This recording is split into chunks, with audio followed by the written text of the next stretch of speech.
I've been using Leica cameras as one of my primary photography tools for the last 12 years or so. And today I want to kind of show you, at least for now, where I've landed, what things I'm using and what things might be useful for you. Now, one of the things I like to add to my cameras is some sort of like a soft shutter release.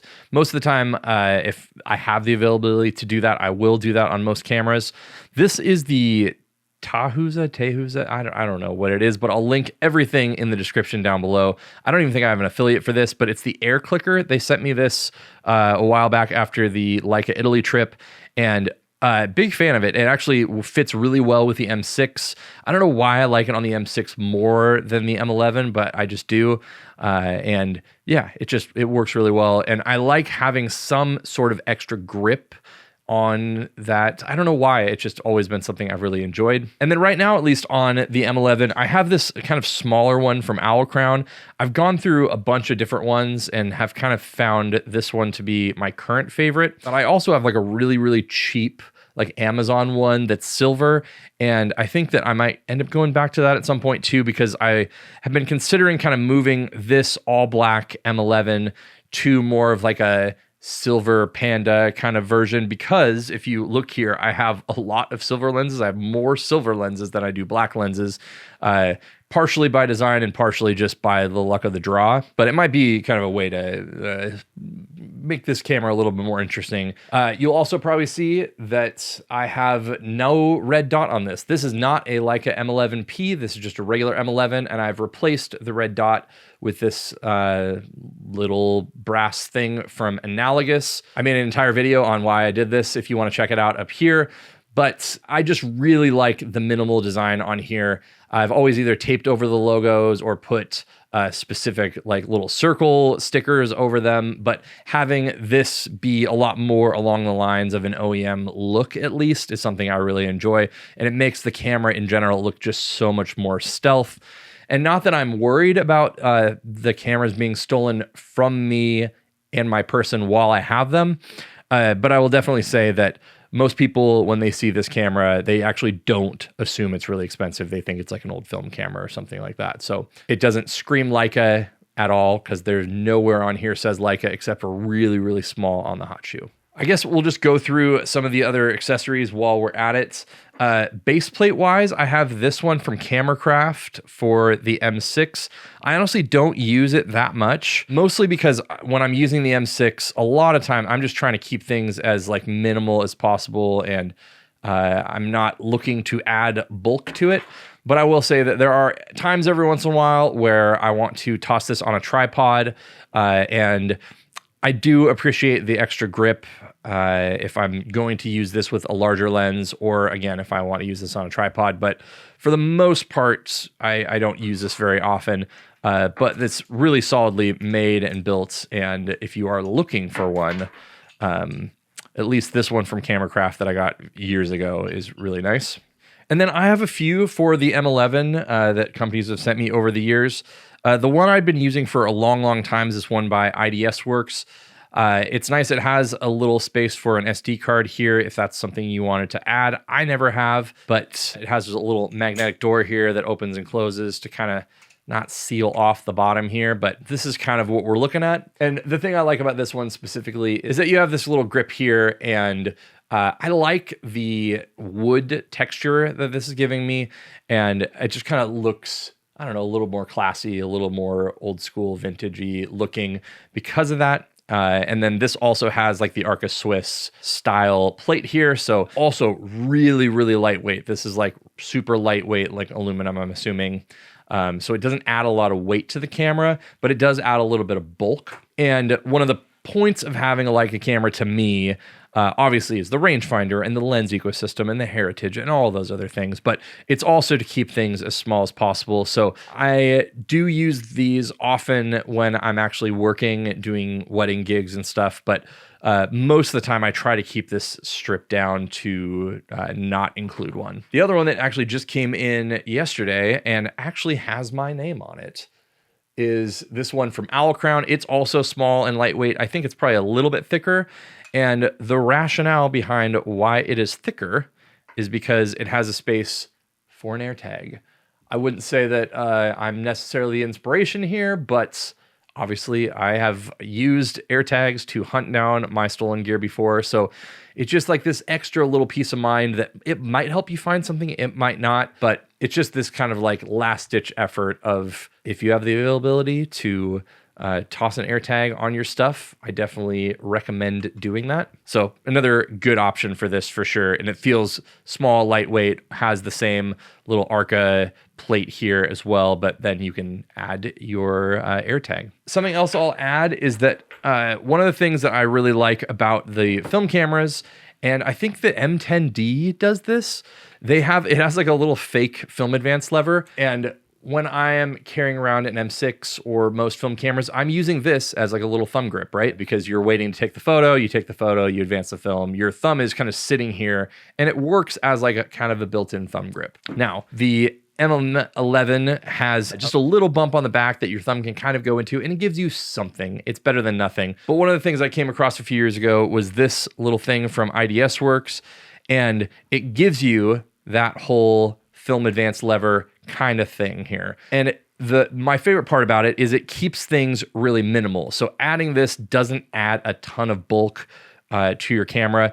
It is really well made and metal and heavy and all that kind of stuff, but it doesn't make the camera a lot bigger in any way. And the thing that we'll see in a second that I really like about it is the fact that you are using it, it's here. And when you're not using it, you fold it back in, and then I can wear this on my chest or on my side or whatever, and there's going to be nothing from this that's going to jam into my side or my chest or stomach or anything like that. That is the best part about it. Comes out, you use it. When you're not using it, you put it back in, and it works great. The problem with this is that oftentimes, especially with a small setup like this, I actually don't need that. It's a nice thing, and I keep this on here all the time, but it's really more necessary when I'm using flash because the actual balance of it all changes. But for a long time, I didn't have a solution for that. And more recently, they've come out with a version that actually does have a hot shoe on it.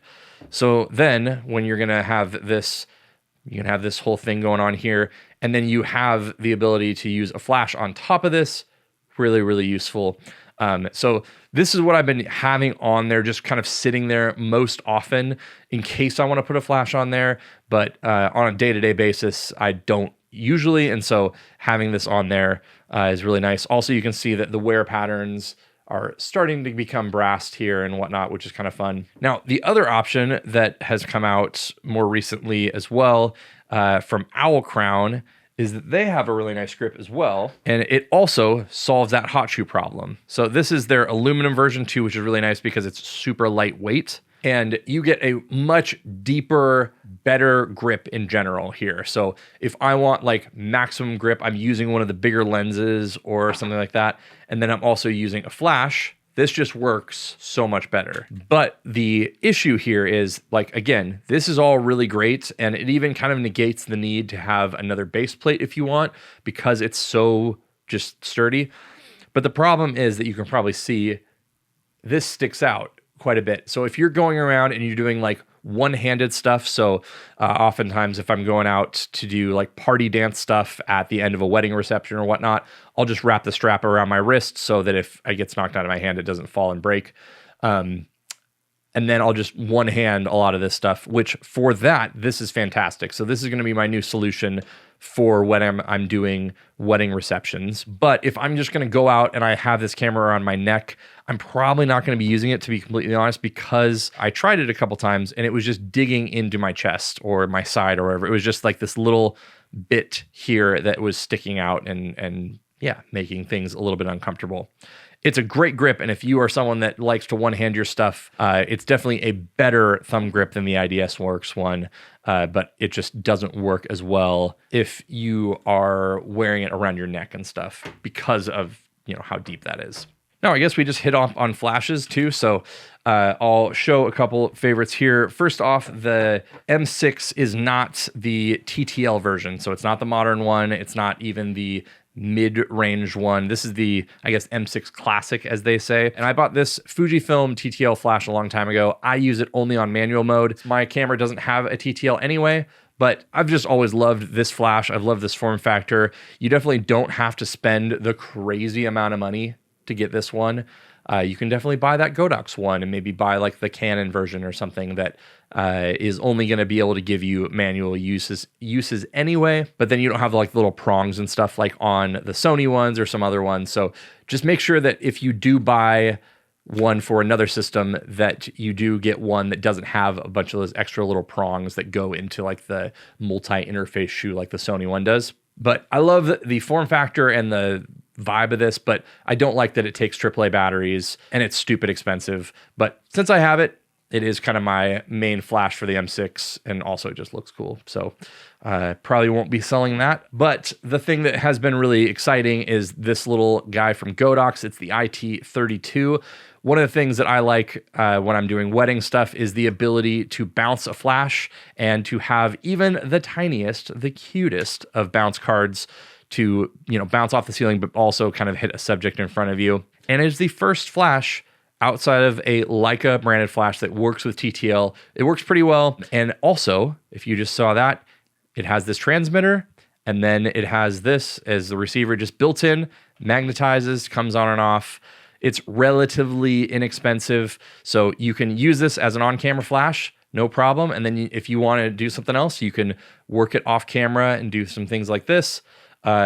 Pretty cool little setup, and for the price, it's the first one, again, that I found that has worked with the Leica system specifically, and at least on the M11, it works great. The last bit that I have on the table here is this eye cup from Crown. I wear glasses, and so one of the things is this has a little rubber gaskety kind of thing around the outside, so I'm not going to scratch up my glasses. And then it also can raise the amount of contrast you're getting by blocking out kind of some exterior. It's like a lens hood, essentially, for your viewfinder. The only problem is that it pushes me a little bit further out, even from the image itself too, so I miss some of the frame lens when I'm using it. It doesn't bother me necessarily because I already kind of know what my framing is going to be. I use these cameras enough that I know what the focal lengths are going to look like before. I don't really need to see where the ends of the frame lines are. I know I'm a weird anomaly, but I've been doing it for long enough. One of the things I will say though that was a little bit odd is that the interior of this is the color that you get this in. So they sent me this brass one, and I decided that I wanted to paint the inside because I was using it outside and a little bit of light kind of came through the back, you know, just a really random angle, but it was really bright because it was bouncing off like a brass color. So I actually did a little painter pen and painted on the inside there, and then kind of went, oh, I kind of like that look. So ended up painting the outside as well to kind of give it that, you know, black paint, brassed Leica look. I will say though that, again, if I'm going to go with my like silver version, maybe I'll get the silver color, but also they make a much thinner version that gives you at least the ability to get a little bit better of like a lens hood kind of vibe. But then also it doesn't push you as far away. So it's something that I might hit them up and ask them if I can try that version as well. And then the last thing, you see these Peak Design things. I have them on every single camera I use. You've, I'm sure, heard me talk about this before if you watched any of my videos. But I have a bunch of Clever Supply Co. straps. These are my favorites. I like the leather. I like they're made in USA. They're made by people I actually know, and it works with the Peak Design hardware. Obviously, you can get ones that don't work with the Peak Design hardware if you want, just a typical strap. But I think that a nice leather strap is just really nice to have, and it kind of goes with the feel and the more classic look of these cameras. So I don't know, big fan of these, and it's the straps that I use for every camera I have. So let me know your thoughts on this kit in the comments down below. Obviously, everything I talked about today will be linked down in the description with affiliate links if you want to help us support the channel or are curious about any of this stuff. Let me know what your kit is if you are someone that is either interested in or already uses the Leica M system. And you can check out my Leica playlist up here. Check out my M11 videos right here, and I will see you in one of those.